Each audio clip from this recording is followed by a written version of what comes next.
প্রিয় দর্শক, স্বাগত জানাচ্ছি সারাদিনের সংবাদে প্রতিদিনের আয়োজন রাত 11টার শীর্ষ সংবাদে। সারা বিশ্বের গুরুত্বপূর্ণ সব সংবাদের শিরোনাম জেনে নিন শুরুতেই। ভূমিকম্পে নরসিংদীতে ৫ জন সহ সারা দেশে নিহত ৯, আহত ৬৬৫। অন্যদিকে ঢাকার ২১ লাখ ভবন এখনই পরীক্ষা করা দরকার বলছেন পুরকৌশল বিভাগের অধ্যাপক আনসারী। দেশে অঙ্গ প্রতিস্থাপন আইন সংশোধন করে গেজেট প্রকাশ, অনুমোদন পেল ইমোশনাল ডোনার। সশস্ত্র বাহিনী দিবসে প্রধান উপদেষ্টার সঙ্গে ৩ বাহিনীর প্রধানদের সাক্ষাৎ। অন্যদিকে প্রধান উপদেষ্টা ও বিএনপি চেয়ারপারসনের সঙ্গে জামাত আমিরের সৌজন্য সাক্ষাৎ। ভারত আফগানিস্তানের মধ্যে চালু হচ্ছে কার্গো বিমান। অন্যদিকে দুবাই এয়ার শোতে বিধ্বস্ত ভারত নির্মিত তেজস যুদ্ধ বিমান, পাইলট নিহত। কম্বোডিয়ার সেতু থেকে বাস উল্টে খাদে, প্রাণহানি ১৬। অন্যদিকে পাকিস্তানের বয়লার বিস্ফোরণে ১৫ শ্রমিকের মৃত্যু। যুক্তরাজ্যে ভয়াবহ তুষারপাত, শত শত স্কুল বন্ধ। গাজায় ইসরায়েলে ব্যাপক হামলা, একদিনে নিহত ৩৩। ব্রাজিলে COP30 সম্মেলনে অগ্নিকাণ্ড, হাসপাতালে ১৩। মিস ইউনিভার্স ২০২৫ জিতলেন মেক্সিকোর প্রতিযোগী ফাতিমা বশ। শ্বাসরুদ্ধকর সেমিফাইনালে ভারতকে সুপার ওভারে হারিয়ে রাইজিং স্টার এশিয়া কাপের ফাইনালে বাংলাদেশ এ দল। অন্যদিকে ঢাকা টেস্টের তৃতীয় দিন শেষেই আয়ারল্যান্ডের সাথে জয়ের ভিত তৈরি করেছে বাংলাদেশ।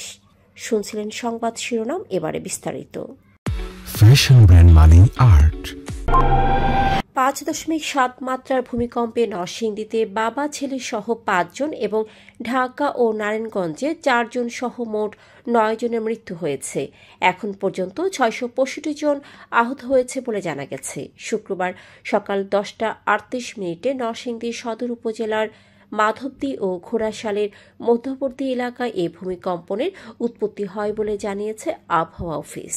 এই পরিস্থিতিকে ভবিষ্যতের বড় ভূমিকম্পের সতর্কবার্তা হিসেবে ব্যাখ্যা করে বুয়েটের পুরকৌশল বিভাগের অধ্যাপক মেহেদী আহমেদ আনসারী বলেন, ঢাকার ভবনগুলো এখনই দ্রুত পরীক্ষা করা জরুরি। সরকারের বাড়তি ব্যয় ছাড়াই রাজুককে দিয়ে ভবনগুলো চেক করে বিল্ডিং কোড অনুযায়ী সার্টিফিকেট দেওয়া সম্ভব বলেও তিনি উল্লেখ করেন। সরকার অঙ্গ প্রতিস্থাপন আইন সংশোধন করে ২০২৫-এর গেজেট জারি করেছে। অঙ্গ প্রতিস্থাপনে জালিয়াতি, অনিয়ম ও বাণিজ্যিক চক্রের দৌরাত্ম্য ঠেকাতে এই সংশোধন আনা হয়েছে। নতুন আইনের দাতা নির্ধারণ, প্রতিস্থাপনের অনুমোদন, চিকিৎসকের যোগ্যতা, ইমোশনাল ডোনার, ক্যাটেভারিক ডোনেশন, সোয়াব, ট্রান্সপ্ল্যান্ট সব ক্ষেত্রে বড় পরিবর্তন এসেছে। নজরদারি, জাতীয় রেজিস্ট্রি ও কঠোর শাস্তিমূলক কাঠামো যোগ হওয়ায় আইনটি আগের তুলনায় আরও কঠোর ও প্রশাসনিকভাবে শক্তিশালী হয়েছে। সশস্ত্র বাহিনী দিবস ২০২৫ উপলক্ষে শুক্রবার ঢাকা সেনানিবাসে প্রধান উপদেষ্টা অধ্যাপক মোহাম্মদ ইউনূসের সঙ্গে সৌজন্য সাক্ষাৎ করেন সেনাবাহিনী প্রধান জেনারেল ওয়াকারুজ্জামান, নৌবাহিনী প্রধান অ্যাডমিরাল এম নাজমুল হাসান এবং বিমান বাহিনী প্রধান air chief marshal Hasan Mahmud Khan, জানান উপপ্রেস সচিব আবুল কালাম আজাদ মজুমদার। এদিন বিকেলে রাজধানীর সেনাকুঞ্জে দিবসের অনুষ্ঠানে বিরতিতে প্রধান উপদেষ্টা ইউনূস ও বিএনপি চেয়ারপারসন খালেদা জিয়ার সঙ্গে সৌজন্য সাক্ষাৎ করেন জামায়াতে ইসলামের আমির ড শফিকুর রহমান।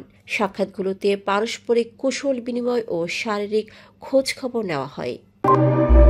পাকিস্তানের সঙ্গে টানাপোড়েনের মধ্যে ভারত আফগানিস্তান সম্পর্ক পুনর্গঠনে কাজ করছে ভারত। এ প্রেক্ষাপটে খুব দ্রুতই দুই দেশের মধ্যে বিমান কার্গো পরিষেবা চালু হবে বলে শুক্রবার জানিয়েছেন ভারতের পররাষ্ট্র মন্ত্রণালয়ের এক কর্মকর্তা। তালেবান বাণিজ্যমন্ত্রী নুরুদ্দিন আজিজি নয়াদিল্লির সফরকালে এ ঘোষণা আসে। পাকিস্তান সীমান্ত বন্ধ থাকায় শস্য, ওষুধ ও শিল্পপণ্য প্রবেশাধিকার নিশ্চিত করতে তিনি ভারতকে বাণিজ্য বাড়ানো ও কার্গো হাব খোলার আহ্বান জানান। এদিকে একই দিনে দুবাই এয়ার শোতে প্রদর্শনী চলাকালীন ভারতীয় বিমান বাহিনীর একটি তেজস যুদ্ধ বিমান বিধ্বস্ত হয়। আল মাকতুম আন্তর্জাতিক বিমানবন্দরের আকাশে ঘন ধোঁয়া উঠতে দেখা যায়। আইএএফ নিশ্চিত করেছে পাইলট ঘটনাস্থলেই নিহত হয়েছেন। কম্বোডিয়ার মধ্যাঞ্চলে বৃহস্পতিবার ভোর 3:30টায় সেতু থেকে বাস খাদে পড়ে কমপক্ষে 16 জন নিহত ও 24 জন আহত হন। বাসটি অর্ডার মিনচি প্রদেশ থেকে রাজধানী নমপেনে যাচ্ছিল।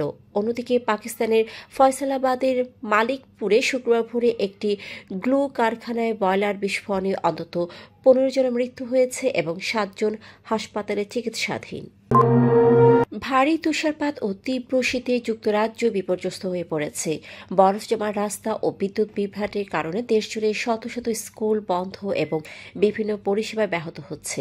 আনাদোলুর প্রতিবেদনে বলা হয়েছে, বুধবার রাত থেকে তাপমাত্রা দ্রুত কমে যাওয়ার পর আবহাওয়া দপ্তর একাধিক সতর্কবার্তা জারি করেছে। তারা জানায়, কয়েক ঘন্টার মধ্যে আবারও থান্ডার স্নো হতে পারে। চলমান যুদ্ধবিরতির মধ্যে গাজায় ইসরায়েলি বাহিনীর হামলায় অন্তত 28 জন নিহত ও 77 জন আহত হয়েছে। আল জাজিরার গাজা প্রতিনিধি হানি মাহমুদের মতে, বুধবার খান ইউনিসের আল মাওয়াসি এলাকার 3টি স্থানে এবং গাজা সিটির সুজাইয়া ও জয়তুনে 2টি ভবনে আইডিএফ বোমা বর্ষণ করে। এক ভবনে বাবা, মা ও 3 সন্তান সহ পুরো একটি পরিবার নিহত হয়। ব্রাজিলের বেলেম শহরে জাতিসংঘের 30তম বৈশ্বিক পরিবেশ সম্মেলন ভেন্যুতে ভয়াবহ অগ্নিকাণ্ড ঘটে। এতে ধোঁয়ায় অসুস্থ হয়ে অন্তত 13 জন হাসপাতালে ভর্তি হয়েছেন।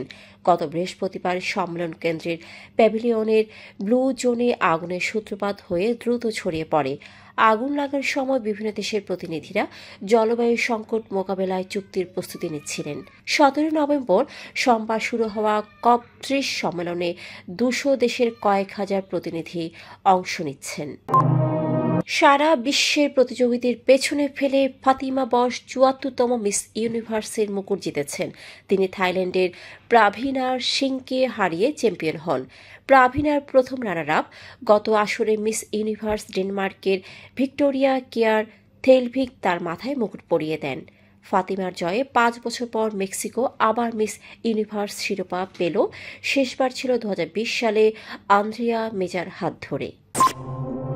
বাংলাদেশ একাধিক ভুলে জয়ের সুযোগ হারিয়ে ভারতের সঙ্গে 194 রানে ম্যাচ টাই করে, যা গড়ায় সুপার ওভারে। সেখানে রিপন মণ্ডলের পরপর 2 বলের 2 উইকেটে ভারতের টার্গেট সামান্য হয়। আর আকবর আলীর দল ওয়াইডের সহায়তায় 1 রান নিয়ে জয় নিশ্চিত করে ফাইনালে ওঠে। এদিকে সিলেট টেস্টে ইনিংস ব্যবধানে জয়ের পর মিরপুর টেস্টের 3য় দিনের শেষ বিকেলে দারুণ এক শক্ত অবস্থান তৈরি করেছে বাংলাদেশ। প্রথম ইনিংসে আয়ারল্যান্ডকে 265 রানে থামিয়ে 211 রানের লিড পাওয়ার পর ব্যাট হাতেও করেছে দারুণ শুরু। দ্বিতীয় ইনিংসে ওপেনিং জুটিতে ভালো ভিত্তি গড়ার পর দিন শেষে করেছে 1 উইকেটে 156 রানে। ফলে নাজমুল হোসেন শান্ত দল এখন এগিয়ে 367 রানে। দর্শক, এতক্ষণ আমাদের সাথে থাকার জন্য ধন্যবাদ। প্রতি মুহূর্তে দেশ বিদেশের গুরুত্বপূর্ণ সব সংবাদ জানতে ভিজিট করুন www.সারাদিনেরসংবাদ.com ও চোখ রাখুন সারাদিনের সংবাদের অফিসিয়াল ফেসবুক পেজে। Fashion brand Mani Art. Men's, ladies and kids wear. Art. Be smart.